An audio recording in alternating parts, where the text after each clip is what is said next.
Hello everyone, welcome to COMP125. We are going to continue our discussion on chapter 5. We have talked about the von Neumann architecture, which has four different components. We have talked about the memory, and now the next section we are going to talk about the input-output devices and mass storage. So the input-output devices can be divided to, in fact, three different categories. Those input-output devices that represent the data in human readable form. So, for example, your printer, your monitor is going to be an output device that it actually just converted the data to human representation. Or for example, the keyboard or the mic is going to be some input devices that gets the data from the human format and pass it to the computer. Okay, so we're not going to talk about this type of input-output devices. The other category that is going to be focus of this section is going to be those input-output devices that still represent the data in a machine-readable format. This type of input-output devices are going to be mass storage systems. In fact, they are going to be some form of memory which are out of the main computer. So we have talked about RAM as the memory inside the computer that CPU directly works with that, and this type of memory is a memory that we can store the data on that to be used later. So the fact is RAM is going to be a volatile, if I pronounce it properly, volatile memory, which means that whenever the computer is turned off, all the information that has been stored on RAM is going to be erased. So you can't keep the data on RAM. RAM is just like a scratch paper that the CPU used it when it is running any program that you are running on the computer. So it's just going to be used whenever the computer is running, whenever the computer is turned on. So we need some other form of memory to store our data for the later use. That type of memory is going to be non-volatile or long-term storage. So the main thing that we are going to focus on here is that how the data will be stored on these more long-term memories, and this fact that the access to the data on the long-term memories storage, mass storage, is going to be much slower. In fact, RAM is much faster. It's going to we will actually talk about it. It's going to be around 1 million times faster than this external memory that we store the data on that. So RAM is very precious, and we don't have actually it's going to be too expensive to create the mass storage based on the way that we created the RAM. And we have talked about this fact that how the computer CPU will deal with the difference between the speed and so on. So how this mass storage will store the data? We can divide different external memories to two different categories. One category is called direct access storage, or we just write it as abbreviation DASD, and the other type is sequential access devices, SASD. So we are going to talk about this SASD later. The direct access storage devices will some example of these are going to be, for example, DVDs, CDs, floppy disk, if you actually heard about the floppy disk. So floppy disks are kind of old for your generation, but anyway, so direct access storage devices will actually store the data on some disks, that each disk is going to have a couple of tracks.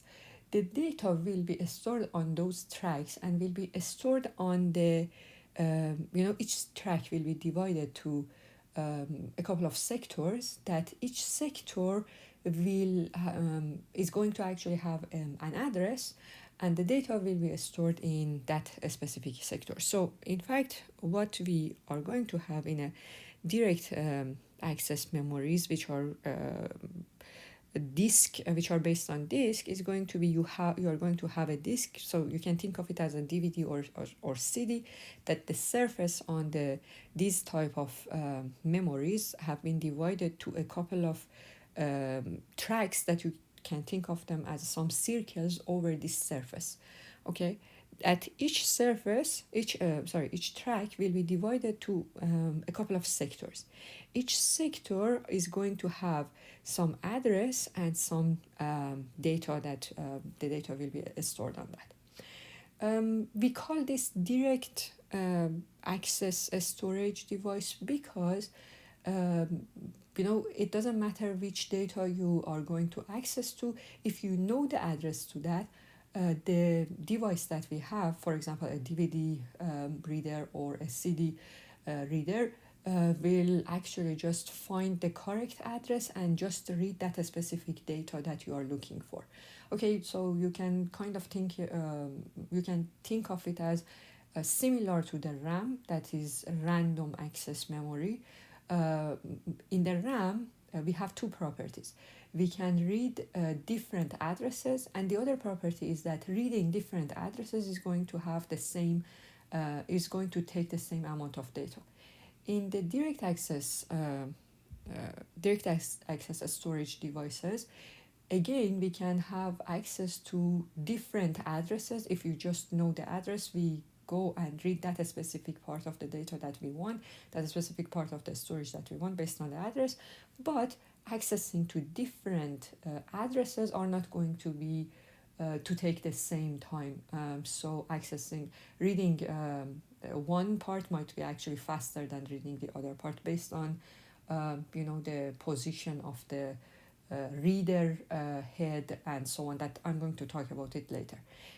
So this is different than sequential access storage devices, because in sequential access storage devices, you can actually think of this type of memories as a tape, that we put the data over a tape. So if you wanted to read a specific address, there is no address, in fact. It's just a full tape, and you should start it from the beginning of the tape and read the whole thing until you reach to that specific part that you would like to read. So it's not a direct access type of storage. All of these different, these two types of storage that I said, they are different than the memory sticks that you probably are used to it. So the memory sticks, the USB devices that you use, they have actually a totally different technology. So they are much faster than DVD or CD, and we are not talking about that type of memory storage. So the ones that we are discussing here are going to be these direct access storage devices that we store the data over a disk. It's going to be a surface. On the surface we have a couple of tracks. Every track will be divided to some sectors, and we will see that how this device will read the data and why the time that takes to read the data is different for different addresses.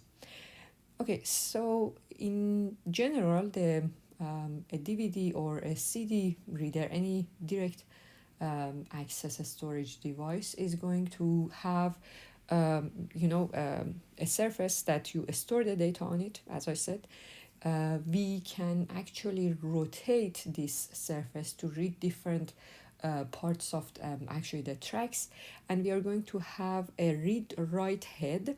Okay, so which is actually shown here. This read-write head is just moving forward and backward so that it can, for example, read this track, for example, this track, or this track. So it's just moving forward and backward. You can rotate the disk, right? And you can also move the read write head. Okay, so based on these two properties of the direct access storage memories, so reading different addresses are going to actually take time, and this time can be divided to three different parts. The first part is calling the seek time. The seek time actually is just saying that, okay, which track the data has been stored. So for example, if you have 1,000 number of tracks on one disk, so for example, this tracks here will be, for example, called as track number 0, and this one at the end is going to be, so this is going to be track number 0, and this one is going to be the track number 999. Okay, so based on the number of tracks that you have on the disk. So the seek time is going to be the time that needs to move the read write head to go to the correct track. So I don't know, at the beginning maybe the head is just referring to, for example, this track, and you are going to read a data at the track 999. So you have to move the read write head to go to the data specific track that you wanted to read, and then you can actually just rotate the disk to find the correct sector. So moving the read write head is going to be the amount of time that would take to move the read write head, and that's going to be called the seek time. Okay, so this is some time that we need to actually consider. The other time is that, okay, on this whole track there are a couple of sectors. For example, you might have 200 sectors on one track. So which sector you are going to read? For example, the data that you are looking for might be stored in this sector somewhere like this, okay, here. And the read write head is actually fixed at some specific position. So you need to rotate the disk so that that specific sector will come underneath the read write head so that you can actually read the sector.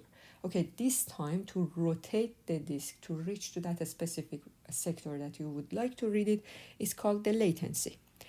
And the last part is that reading one sector from the track is going to take some time. Okay, so you can actually think of it that, okay, reading the full sector here is going to take some time. So this is going to be called the transfer time. Okay, so this, you need to add all of these times to calculate the access time to a direct access storage memory. Okay, let me actually give you an example. Assume that we have, this example is in your textbook, so you can just read it in more detail there. Assume that you have a machine, you have a disk drive that has this specific physical characteristics.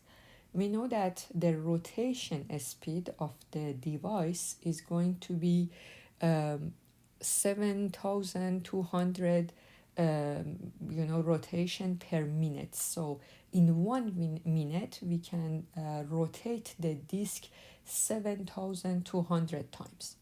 So based on this, I can actually say that, so per second I can rotate the disk 120 times per second.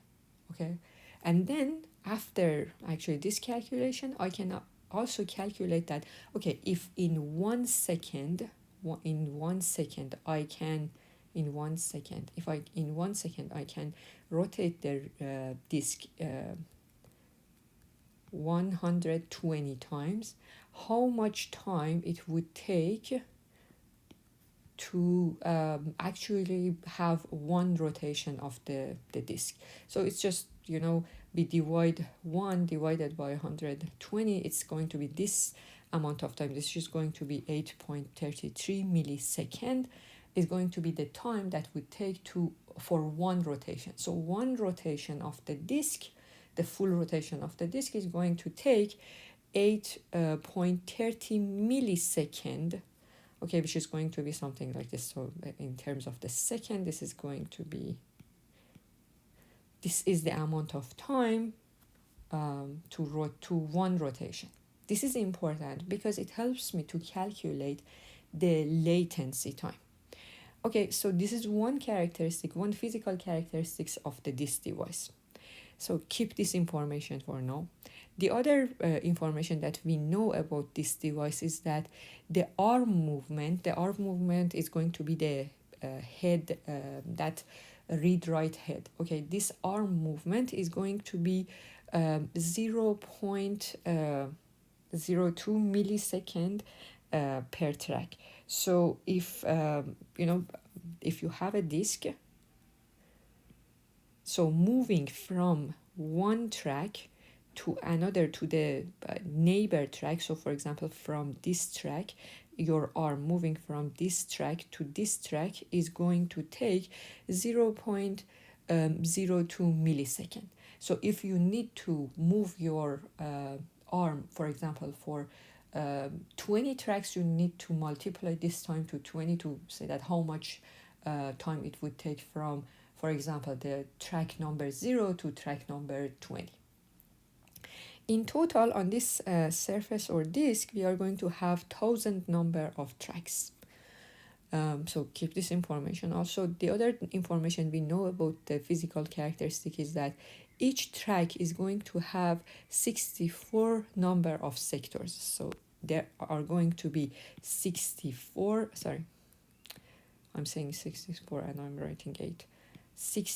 number of sectors on one track.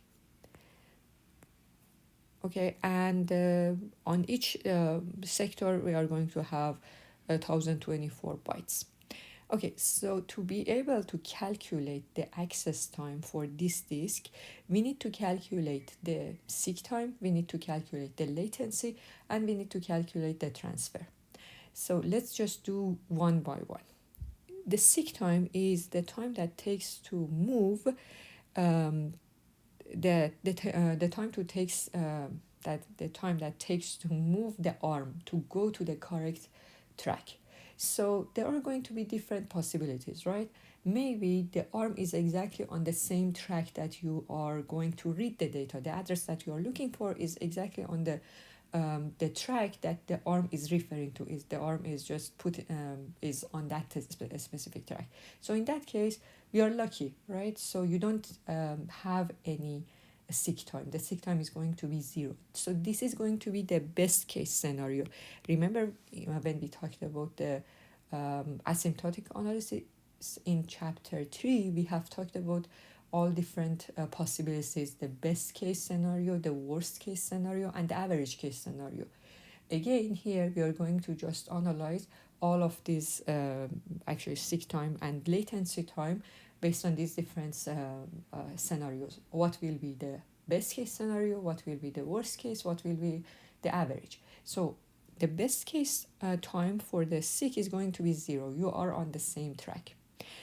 The worst case is that you are, for example, at track 0, the track number 0, and the value that you are going to read is at the address that is written on the last track, which is the track 999. Okay, so the difference between these two tracks, the first track and the last track, is going to be 999 tracks. You need to move your arm 999 times to reach to the proper track that you are going to read. This is the worst case scenario, right? So in that case, the time for seek is going to be this number of movements of the arm multiplied by each one movement, the time of one movement, which we know that the time of one movement is 0.02 millisecond. You multiply these two and you get this value. So this is the seek time in the worst case.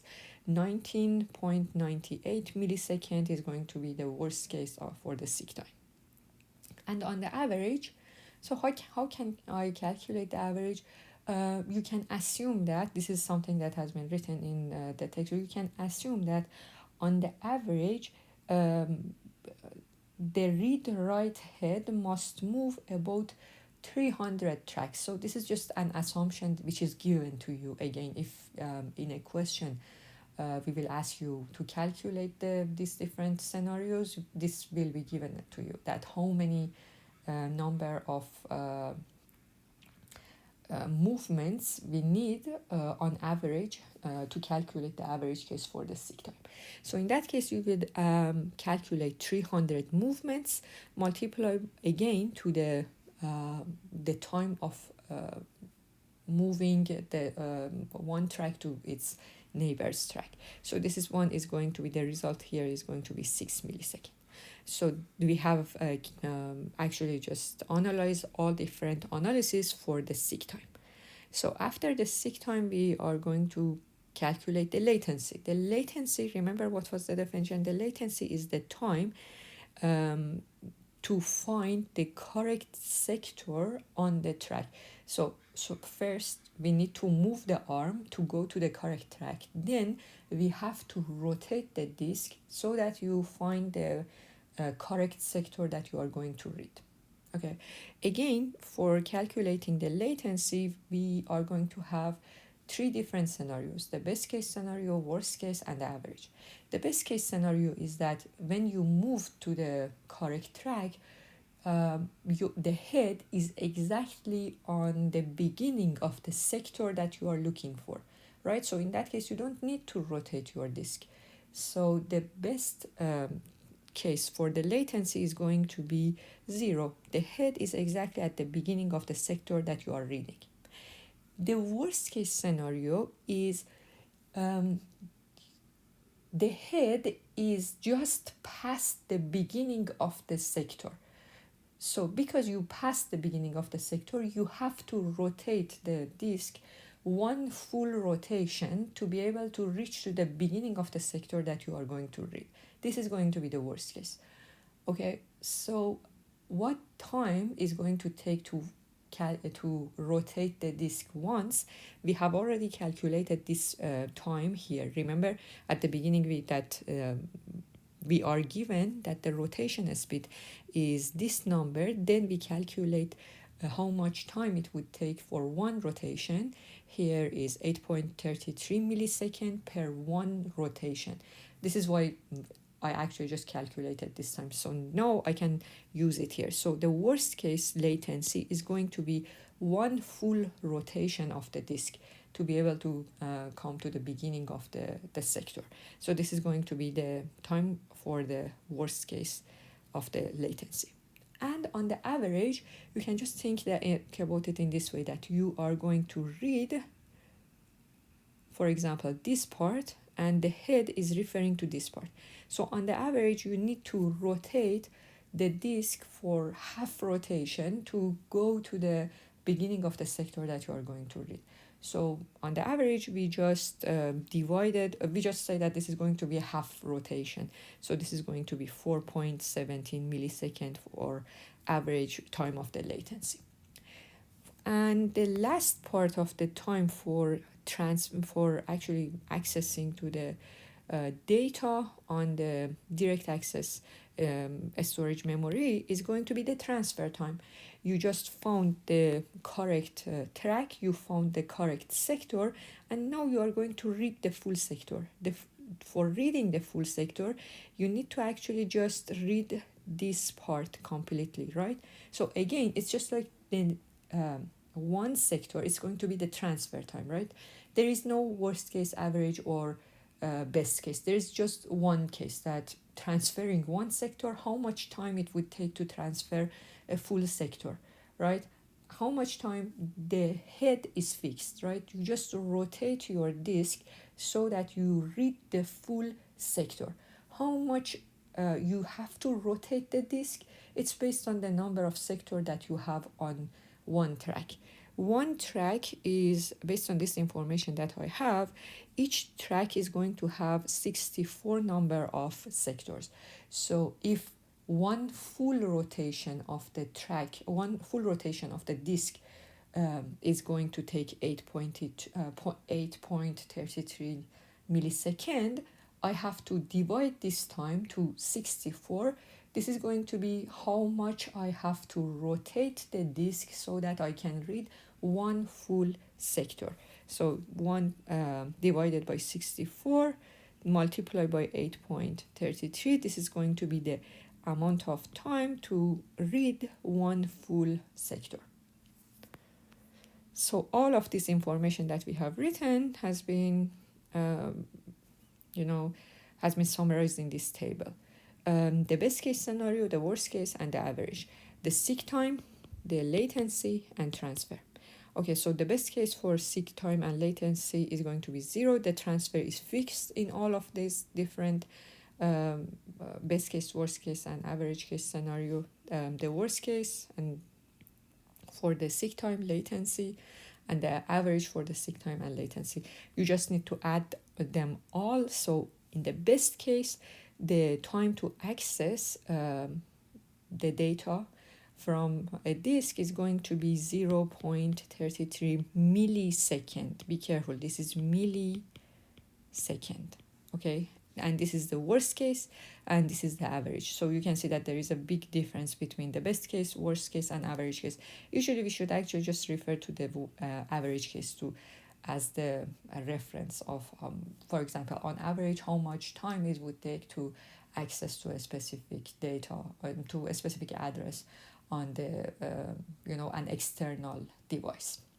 You can actually just think about the difference between, a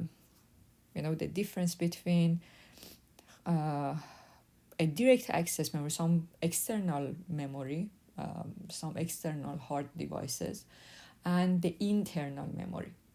So all of those, these times that we have talked about, this is in terms of the millisecond, and the data on the RAM, the speed of the RAM accessing to the data on the RAM is in terms of nanosecond.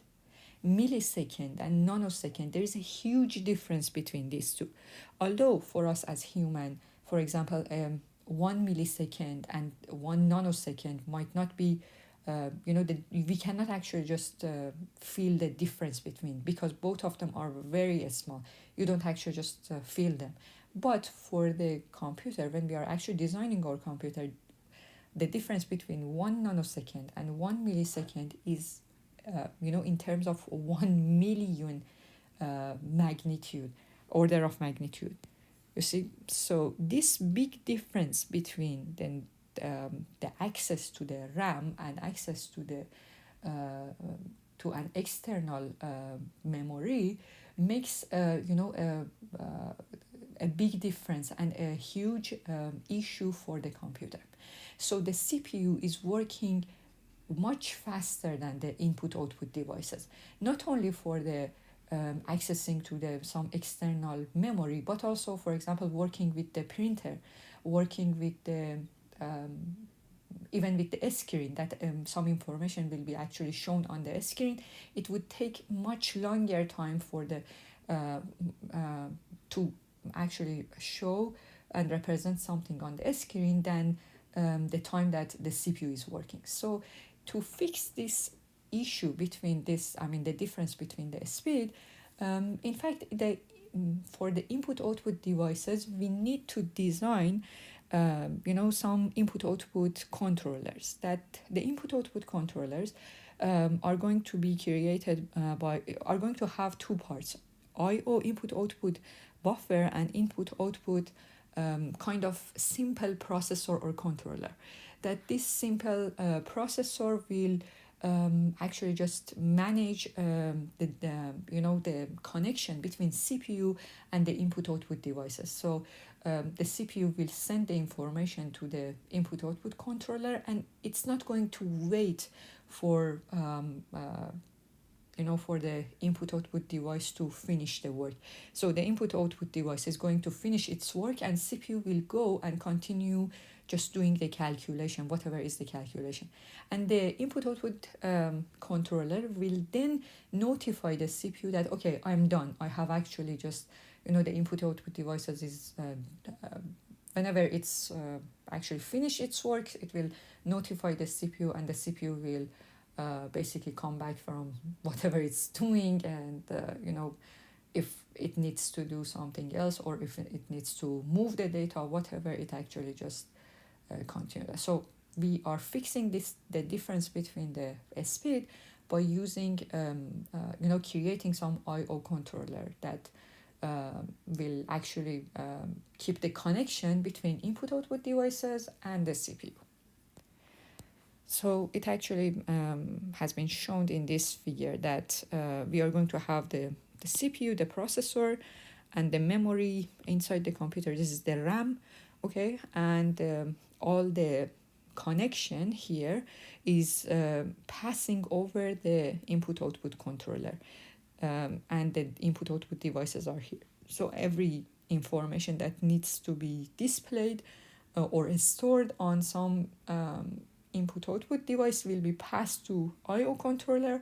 I/O controller will actually work with I/O device, and whenever for example, it's done its work, or it needs some action from the CPU or memory, it just notify the CPU or memory to to come back and do the next action. Okay, so here there is in fact, this is the end of the section 5.2.2. I think it's good to actually do one more practice here. The questions, the practice problems that you have at the end of this section is just another example of working with a disk and calculating the access time. So just you can assume that we have a disk with the following physical characteristics. The number of sectors in each track is 20. The number of tracks on each surface of the disk is 50. So we are going to have 50 tracks on one surface of the disk. And this disk is going to have two surfaces. It's not going to be this characteristic is not going to change the time, but it's just changing that how much memory, how much information can be stored on the disk. And the other characteristic is that each sector is going to actually store 1024 number of characters, or it's going to be actually the number of bytes that we can store on this disk. The other physical characteristic is that the arm movement, read-write head, is going to take 0.4 millisecond to move from one track to its neighbor. So moving from one track to its neighbor track is going to, for example, from this track to this track is going to take 0.4 millisecond. And the rotation speed is 200. The rotation speed is going to be 2,400 rotation per minute. Okay, so the first question that is asked here is that how many characters can be stored on this disk? Okay, to calculate the number of characters that we can store, we need to calculate that how many sectors we have per each track, then how many tracks we have on each surface, then how many surfaces we have, and then multiply it by the number of characters that we have per sector. So in total, it's going to be the number of characters per sector, the number of sectors per track, the number of tracks in one surface and the number of surfaces, which is 2. So you just multiply all these. This is going to give you the total number of characters that can be stored on the disk. The other question is that what are the best case, worst case, and the average case time for this disk? Okay, so first thing that I need to calculate here is that I know the rotation speed is 2400 rotation per minute. So in 1 minute we can have 2400 rotation of the disk. So based on this, I can say that in 1 second I can have 40 rotation in 1 second. How did I get that? I just divided this value by 60. You know that 1 minute is 60 seconds, so I just divided that. So I know that in 1 second I can have 40 rotation of the disk. So based on that, each rotation will take 1 divided by 40. So it's going to be 25 millisecond per rotation. If you divided 1 divided by 40, it's going to give you 0.025 seconds. So this much time for 1 rotation. If I can actually just show it in milliseconds. So this is going to be 25 milliseconds for 1 full rotation. So this information is going to help me to calculate the latency time. But first, let's just calculate the seek time. What was the seek time? Remember, the seek time was how much time it would need to move the arm to go to the correct track. There is the best case, worst case, and the average case scenario. The best case is that you are on the track that you are looking for, so the time is going to be 0. The worst case is that you are at the first track and you are going to read the data from the last track. So I need to know that how many tracks I have on one surface of the disk. I have how many tracks I have on one surface of the disk. I have 50 tracks on one surface. So the worst case time for the seek time is going to be you are moving from the first track to the last track, from for example, the track 0 to the track 49. So you need to move 49 tracks. How much time it would take for one movement from one track to the neighbor? It's going to be 0.4 millisecond. I just multiply these two. This is going to be the amount of time that would take for the worst case of the seek time. And the average is going to be, this information is given here to us.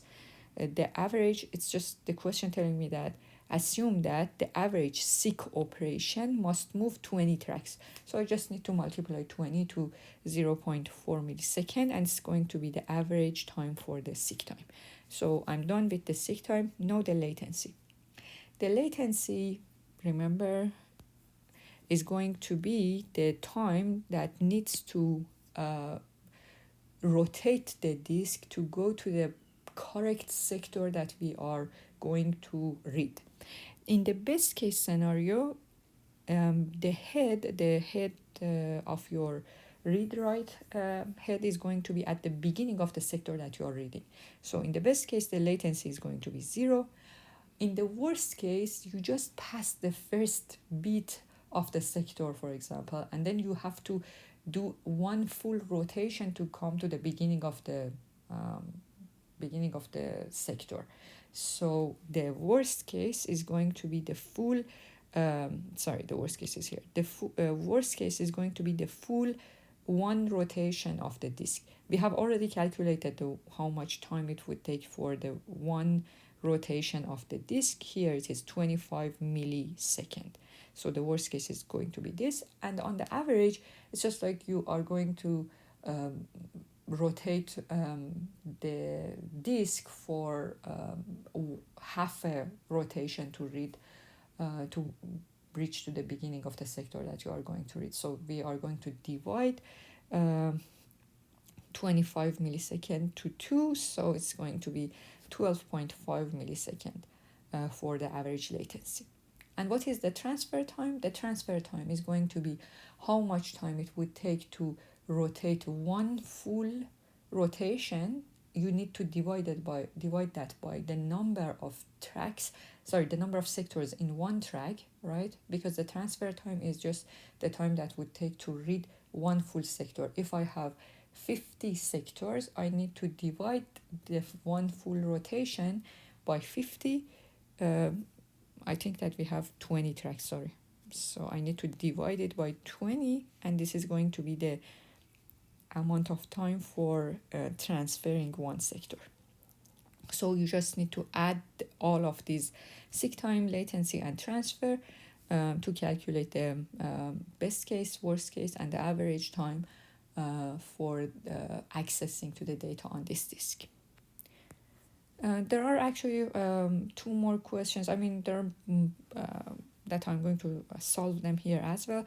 The next question is asking that what would be the average case access time if we could increase the rotation speed from 2040 400 rotation per minute to 7200 rotation per minute.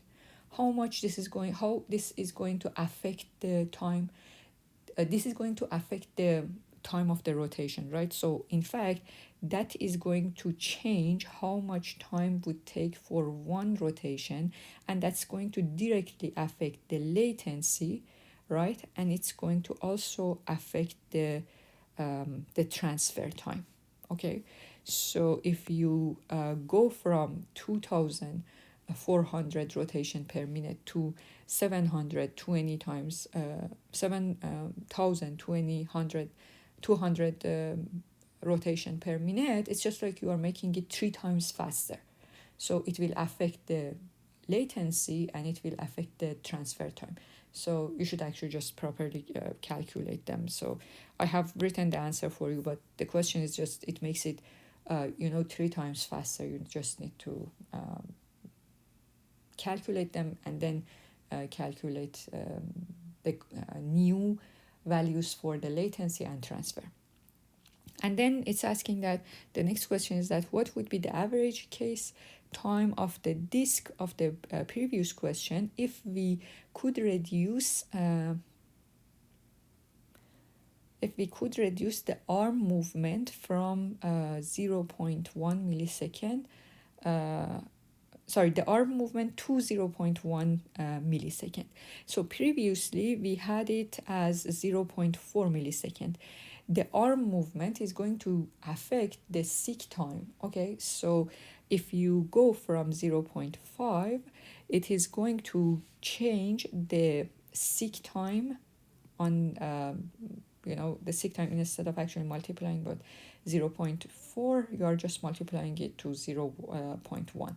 So it will affect the seek time, and in this way then you can actually add the rest of the time for the latency and also the time for the transfer, and just calculate what's going to be the average case for the access time if we actually make it faster by updating the time of the movement of the arm. Okay, so we are done with section 5.2.2. I am going to talk about the one more section, 5.2.3 as well. This is going to be, I hope this is going to be fast enough. Then we will actually finish this video and the discussion for this week. Okay, what is ALU? The next component in the von Neumann architecture is the ALU, which is Arithmetic and Logic Unit. We call it ALU as the abbreviation of Arithmetic and Logic Unit. ALU is in fact a part of the processor.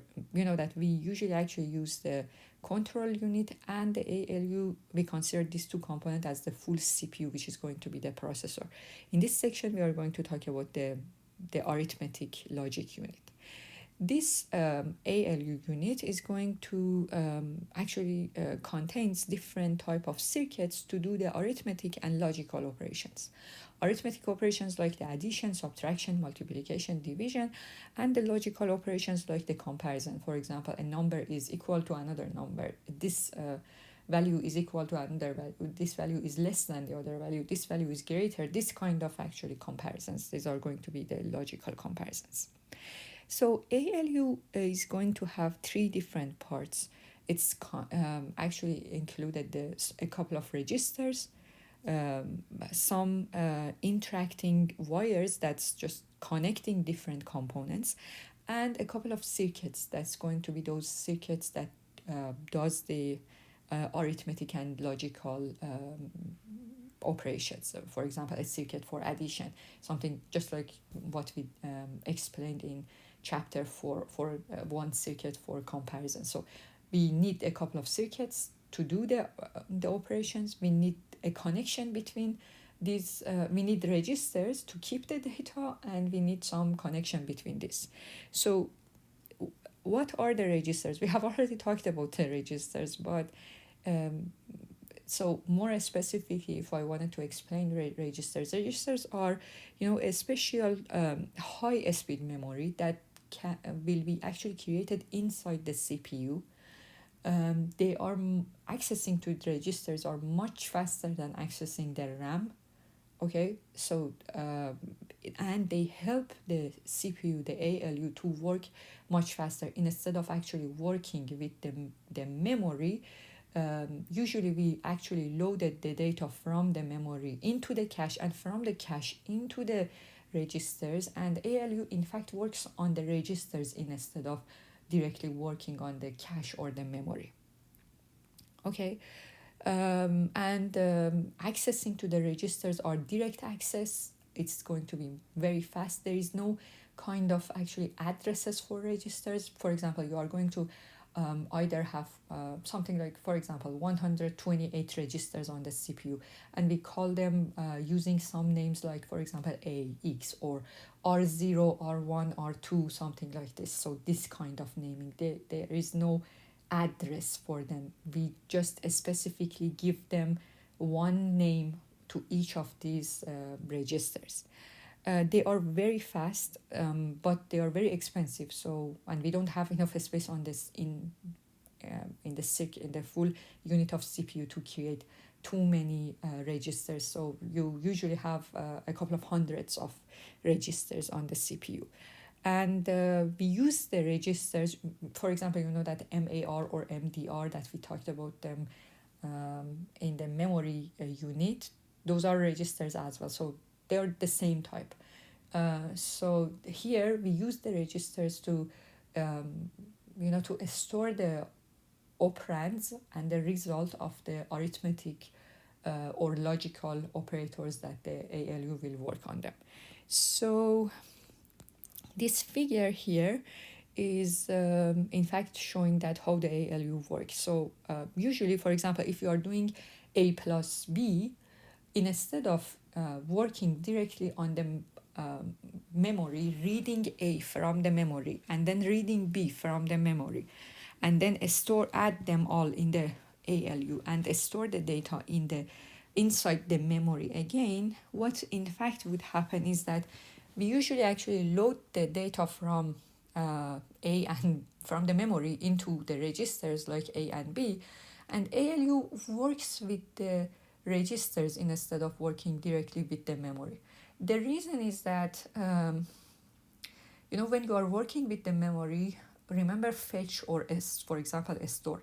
Fetch itself had three different operations, right?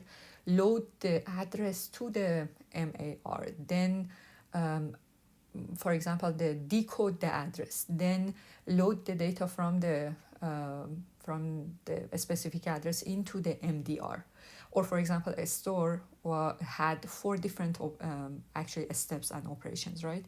That's going to be very slow when you are, for example, working on ALU. So for ALU, it's going to be much faster that the data has already been loaded from the memory into the registers, and then ALU directly work with the registers.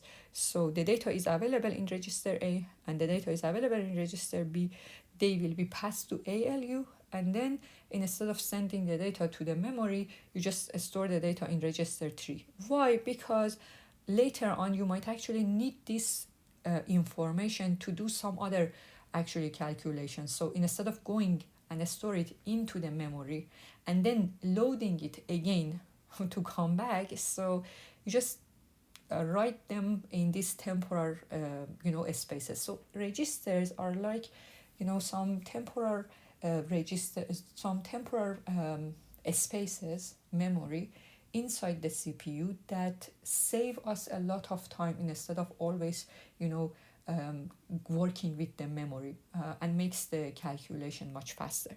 So let me actually give you an example. So for example, if you are calculating some arithmetic expression like a plus b multiplied by c minus d, so you first need to a plus b, right? Just think about it in this way.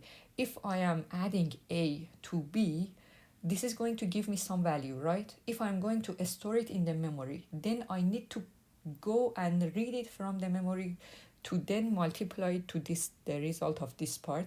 So by storing a plus b, the result of a plus b inside a register, I am saving a lot of time. I don't need to store it in the memory, then load it again from the memory.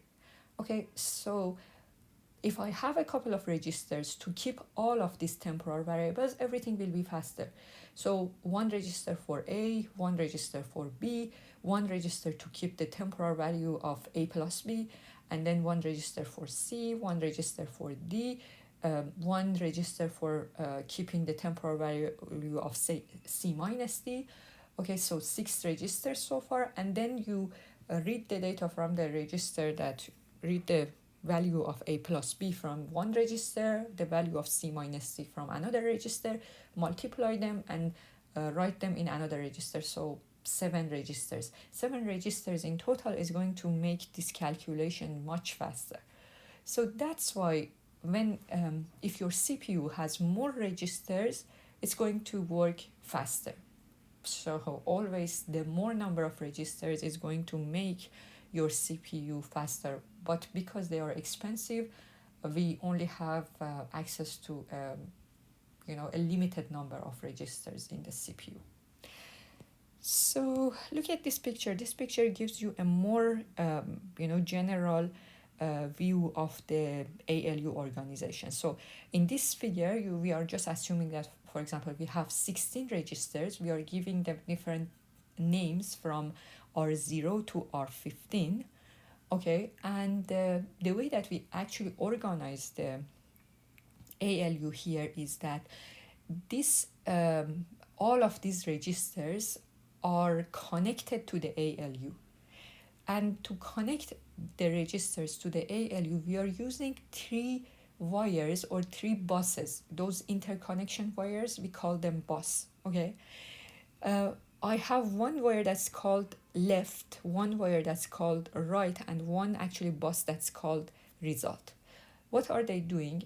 The left bus or the left signal actually just indicating that which register is going to be the left operand. So for example, if you are calculating a divided by p, this is important for me that this is the left operand, this is the right operand, right? So the left wire, the left bus indicates that which, for example, which register is containing the left operand for the next operation that you are going to do. And the right one is just indicating that which register is containing the right operand that you are going to work on. And the result is going to actually just indicate that which of these registers is going to keep the result. So ALU will send out the output, and that output should be stored in one of the registers. So the result bus is just indicating that where the data is going to be stored. So in general, if we are actually just working on the ALU, we are going to have 4 different actually steps to work on. So we move the information from the memory into the register. So for example, we move the value of A into one register, value of B into another register. So this information will be transferred from the memory into the registers. Then the left and right registers, the left and right buses will indicate that which one is going to be the left operand for the ALU, which one is going to be the right operand. So this two buses is enabled the correct register which actually contain, for example, A, and which one is containing the value of B. And then the ALU will be enabled to, for example, apply the division operation. And then the result will be sent to the output, and the result bus will be enabling and actually showing that in which register the result will be stored. So this is, the overall action that will, the set of actions that needs to be done for the ALU to work. This is, kind of showing the full organization of the ALU. All the registers, this ALU that I'm showing here is those, arithmetic different circuits, for example, addition, division, multiplication, comparisons, all of them has been stored in this component. And the buses as well, that's showing that the different wires, left, right, result, and so on.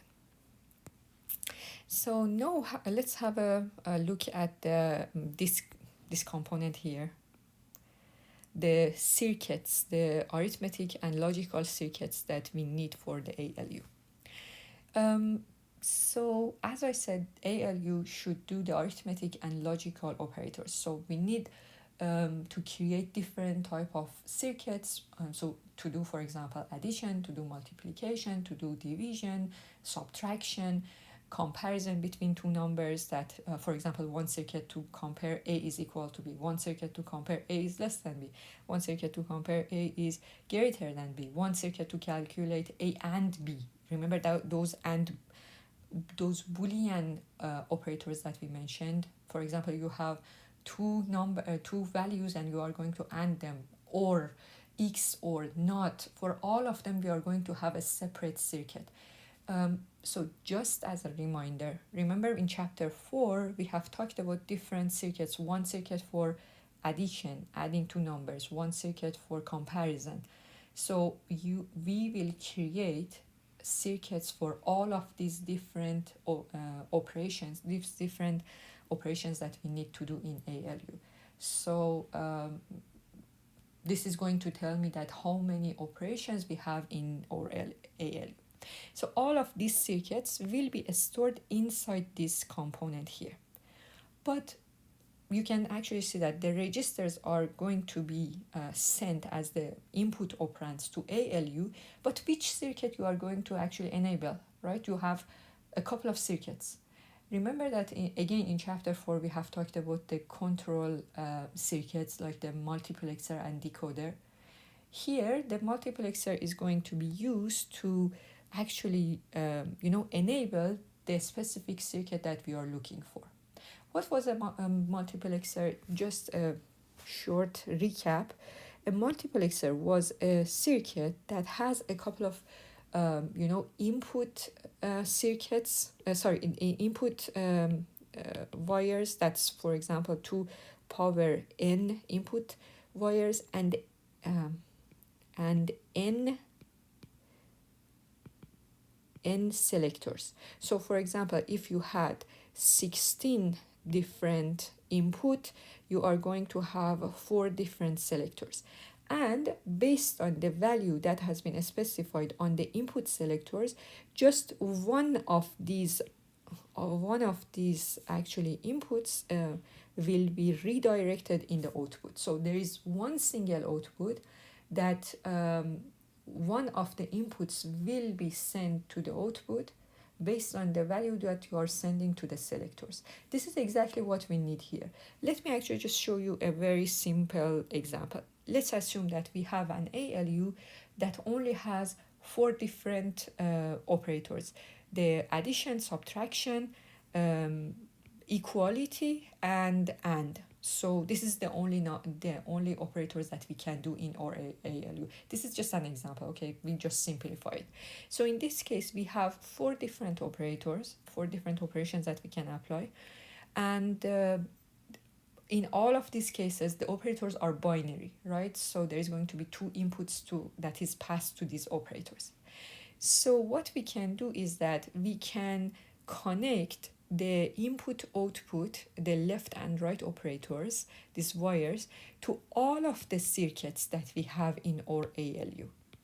And all of the circuits basically will calculate their result.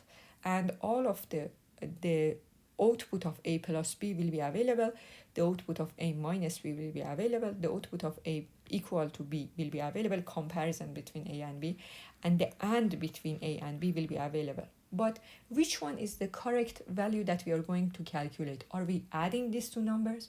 Are we subtracting these two numbers? What we are doing? That specific operation that we are actually wanted to calculate will be shown using the selector lines. So for example, you can assume that you have a code for all of these four different operations. So for example, I have the code 00, which is equivalent to addition. I have the code 001, which is corresponding to subtraction. And I have the code 10, which is representing the equality, and 11, which is actually corresponding to AND. Okay, so based on which operation you are going to have, that code will be sent to a multiplexer as the selector line. Okay, so for example, 01, if you send 01, what would happen is that I am connecting we are actually connecting the output from all of the circuits in ALU. We are connecting all of them into the multiplexer as the input lines, as the input wires. And based on this fact that the selector line is showing 01, only this line will be actually just redirected into the output. So this is the way that we actually organize the ALU. In fact, all of these different circuits different circuits will apply to A and B, but the one that we are looking for will be actually redirected into the output at the end. So this is just one way to organize the ALU. There are actually there might be actually some other ways to do it as well, but this is just one way to organize it. So this example was showing a very simple case that you only had 4 different circuits, and the number of selector lines is going to be 2. So for example, if you have an ALU that can do 16 different operations, the number of codes that you need is going to be 16 different codes. So in total, you are going to have 4 different lines of selector that will be actually selector lines that will be sent to the multiplexer to choose the proper one. So it's just based on the number of circuits and the number of operations which are available for your arithmetic and logic unit. So this figure is just showing the full organization of the ALU. You are going to have the ALU, which is going to be all of the different circuits that you have. You are going to have a couple of registers. There is going to be some, for example, this bus 0 that, for example, shows the left operand, bus 1 that shows the right operand, and bus 2 that shows the result. So the registers will be actually connected to the ALU and the circuits in the ALU. Circuits will calculate their value, and the output will be sent to a multiplexer. There will be some selector line for the multiplexer that choose which is the correct value that needs to be calculated, and the value will be sent out to the this wire here at the end, which shows that the result is going to store in which register. And so this is going to be the full overview of the ALU organization. This is going to finish the section 5.2.3, the arithmetic and logic unit. So I'm going to finish the lecture for this week here. This is the reading for this week is chapter 5, section 1, and section 2.1.2 and point 3. And we're going to continue our discussion, the rest of the discussion of this chapter next week.